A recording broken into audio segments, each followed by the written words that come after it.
we come here to transact business on behalf of the country. And government business takes priority. The ministers, who are about 5 dozens, are all not here, Madam Speaker. So the motion, Madam Speaker, is for you to adjourn Parliament until government is ready. A member of Parliament from NRM, the MP, Honorable Biraro, has just complained that this government, this NRM government, has neglected his people. I wanted to ask him why does he then support it. But Madam Speaker, this is a serious matter. If the NRM elections have affected You've moved your cabinet, motion. Yeah, I am moving. I haven't Can we finished. first get... I haven't moved, so I am moving. If this NRM cabinet of 5 dozens has been ravaged by NRM internal processes and they can no longer function, Madam Speaker, we need to adjourn Parliament until one of them is here, or you speak to the President to tell us if he has a functioning cabinet. Because the public spends about 2 billion shillings per day to run this House. And the Honorable Musasi, and I thank him, there are ministers here who pretend, even when they are not authorized, that they are representing government. And I really congratulate you. If government has not authorized you, you don't come here and represent it. So, Madam Speaker, my motion is that you adjourn Parliament until government is ready to transact business on behalf of the public, then we resume. Otherwise, all the issues you are going to raise... Is that seconded? Yes. Is it seconded? No, I'm putting a question.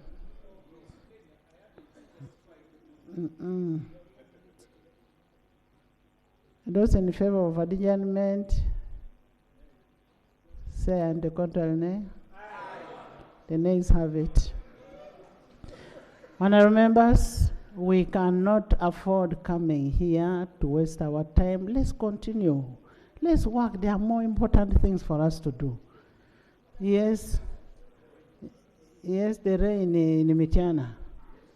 Yes. Thank you very much. Right. Are you in Mitiana?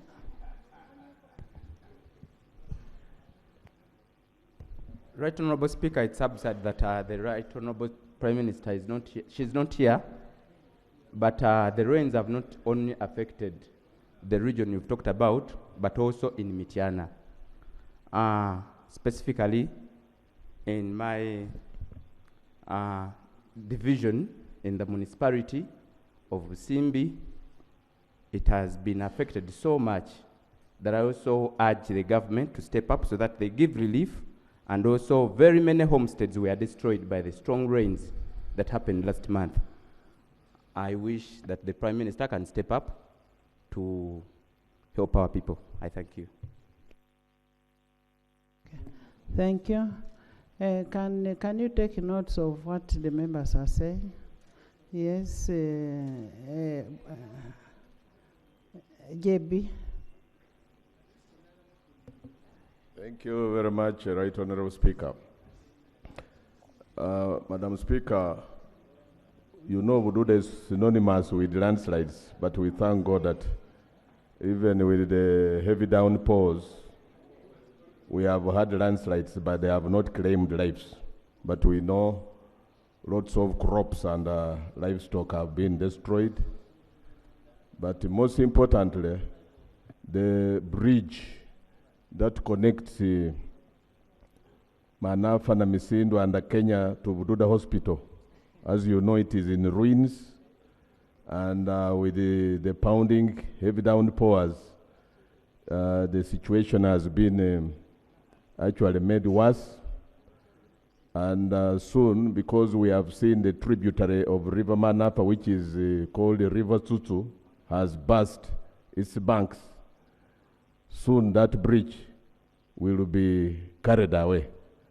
And this would mean even the matter of disaster in Buruda being exacerbated, because the river will have demonstrated against the road, allowing any communication or rather transport between Mbale and Bududa. And once that road is cut off, you know Bududa is landlocked. There is no other road that may connect it to Mbale or to the border of Ruahaha.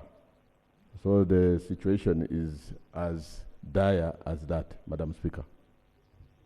Honourable members, I think Honourable Musasisi should be able to communicate to the responsible ministers, and we discuss the issues of the disaster tomorrow. Let's discuss that tomorrow. Yes, Panado, on this. Thank you, Right Honourable Speaker. Personally, I also need to extend our heartfelt appreciation to you as an individual and the colleagues. Right Honourable, you took over the medical bills of my daughter when I could not, and then even after, with that appreciation, yeah, it was a lot of money, what they call money. So personally, I appreciate, but also on a political note, Right Honourable Speaker, you formerly worked as a lecturer at MOBS, and our own Emosoga, Dr. Professor Balunywa, they are witch hunting him because they are saying he illegally recruited two staffs whose names are not being shown anywhere. Me, what I know, this is a selective application of justice. Right Honourable Speaker, of recent they had just selected you as a second member. Please, this could be political so that they see how you will revamp part of the Basogas who are your own. Right Honourable Speaker, Basoga gave you a lot of votes for sake. Do us a favor and come to your rescue. Balunywa has not done anything. Thank you, Honourable. Basoga, it is really, this is too bad for us. Basalirwa, Mariam, we all come from Basoga. Let us join voices and we rescue Balunywa. Honourable Panado, Honourable Panado, I like the way you can smuggle in something. I thought you're on communication, but the issue of Professor Balunywa is being handled. It's being handled. Yes, it's being handled. Yes, he wants a clarification. Right Honourable Speaker, I want to thank you, and I want to thank Honourable Panado for raising this issue. Right Honourable Speaker, we understand Professor Balunywa will be coming back to court on Friday. But the issue he raises is significant in the sense that the manner in which Professor Balunywa's charge sheet was amended at the bar, and yet all this time they've been wanting him in court, speaks of volumes. I think it is important for us to ask these people in positions of authority to stop abusing government institutions. You cannot be looking for a person. Honourable Basalirwa, this issue is in court. There is nothing And sub judice about this matter. Those who are saying it's sub judice, you don't know the rules on sub judice. Basalirwa, Honourable Basalirwa, Honourable Basalirwa. Actually, I expected you to come and give me a feedback. I assigned you a duty yesterday. I don't know why you are coming on the floor instead of coming and we discuss. I gave you work yesterday to go and sort it out. No. Stop being irresponsible. You want to think you're more attached to Balunywa than me? I am more attached to Balunywa. Next item. Your communication, Madam Speaker. Okay, Lob. When you abuse my goodwill. Thank you, Right Honourable Speaker. Right Honourable Speaker, I want to join you in welcoming colleagues back from this short, long, whatever the case may be, recess. Again, it is sad that government is not properly constituted here yet. My colleague mentioned that there is 5 dozens of ministers. That's actually not entirely true. There are 6.5 dozens when you to do the math. So it's important that representation here gets to be good. Honourable Speaker, I have 2 quick issues. There's a lot that's been happening during recess, but now that we are here, I thought that I would bring these 2 quick issues to the attention of government. We have had, and Honourable Speaker, I'm sure you have taken note of media reports, international media, showing that there is a deal that's been agreed upon between the US government and the Uganda government to bring US deportees here. We don't know whether they are former criminals or whatever or current, whatever the case might be. The Minister of State for Internal Foreign Affairs, Honorable Okello Oryem, denied these reports initially, but then the reports persisted days later. I think it's important for government to help us understand here. Is it true? If so, how? What's the arrangement? What kind of people are these? Do they not have their countries where they originally come from? Why Uganda? And if Uganda, where? I think all of these issues need to come through. And if the reports are untrue, it would be good that they clarify here on the floor of Parliament and say it is entirely untrue. Then we know how to proceed. But if it is true, let's not operate surreptitiously. The country needs to know who are these. Somebody might wake up and there's a criminal as their neighbor and they have no idea. The second issue and final issue, Right Honourable Speaker. For the umpteenth time, Right Honourable Speaker, I've raised issues to do with prisoners who, as a result of the Supreme Court ruling on the 31st of January this year, which was to the effect that civilians have no place before military courts. And all those files should be transferred to civilian courts. That was an order of the Supreme Court. Up until now, Honourable Speaker, that has not happened. Each time we raise the issue here, the Attorney General has said, well, Article 120, the DPP cannot be ordered around. The DPP, who is now exiting that office to become principal judge, has not moved. We get back to you, government. What is happening? Honourable Speaker, there has been 2 recent rulings. One, Sechitole Koyasin, also known as Machete versus Uganda, and another, Agaba Anthony, also known as Bob Biang versus Uganda. These 2 were sent to jail by the court-martial. Now, the court-martial is functus official, no longer has any jurisdiction over them. They went to the High Court to seek bail as their cases get to be processed whichever way. There is 2 rulings here, one by the Honorable Justice Professor Andrew Hauha and the Honorable Justice Emmanuel Baguma that I want to lay here. These rulings are to the effect, court was saying, we cannot entertain a matter which has not been properly brought before us as the High Court. So the High Court was saying, the Supreme Court said those files should be transferred to the civilian courts, the High Court. That has not happened yet. And so court is saying, you go back to jail because for us, we don't have any authority over you. There is ping pong, Right Honourable Speaker. Rights are being trampled upon. Justice is not being served. Where should these people go? Because that would also mean they are illegally in jail. Because the court-martial that sent them to jail is functus official, has no authority over them anymore. The High Court, which should be entertaining their matters, is saying, you're not before us, we don't know you. Where should they run to? Honourable Speaker, government needs to clarify this matter. Are they in perpetual violation of a Supreme Court ruling? What's happening exactly? We need to know. And I've tabled the rulings, Right Honourable Speaker. Thank you. Thank you. I think we shall get a clarification from the Attorney General on that. But then on the first one, we have a gateway to it. We should not just speculate that there was an agreement. We will ask the Minister to bring a report as per Rule 41 of the Rules of Procedure. That is presentation of treaties, protocols, or international agreements before Parliament. So we'll expect that from the Minister responsible. Yes. I want to thank you very much. You did speak about the political season we are in. For me, I came here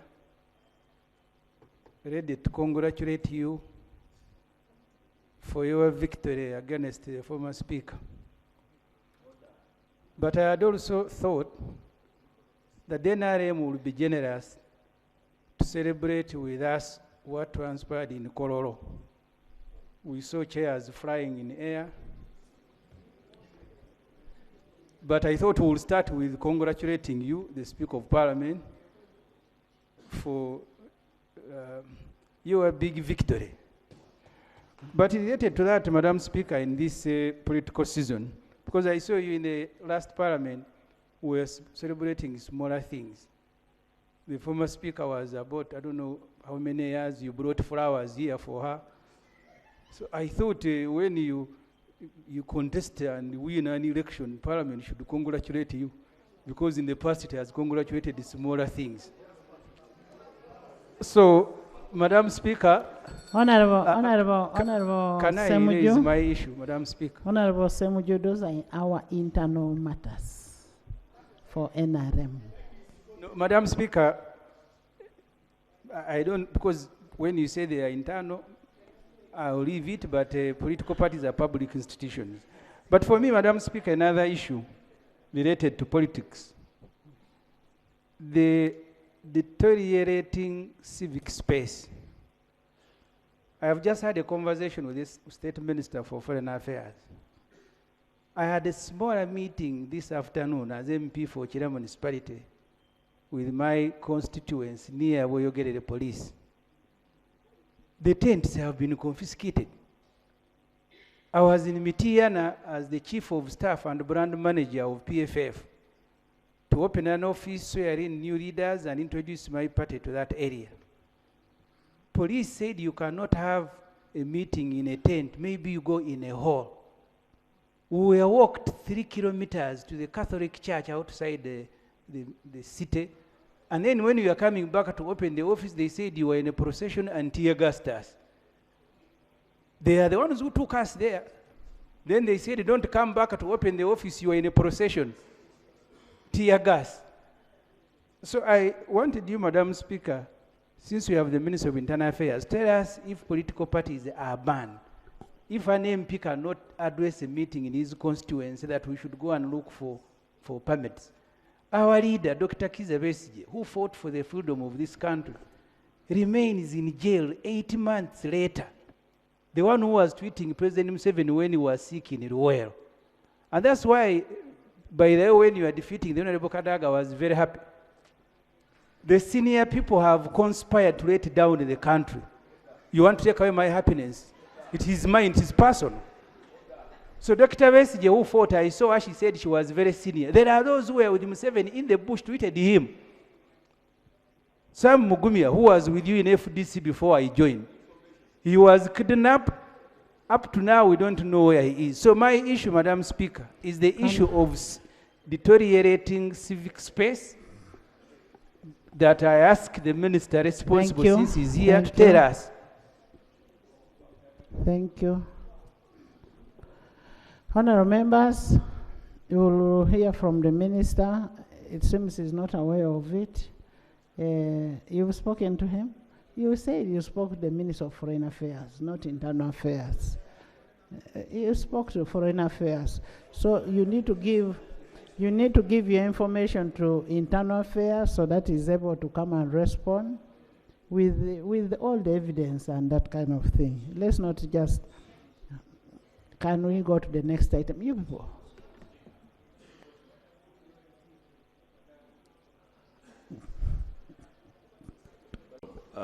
The flexibility.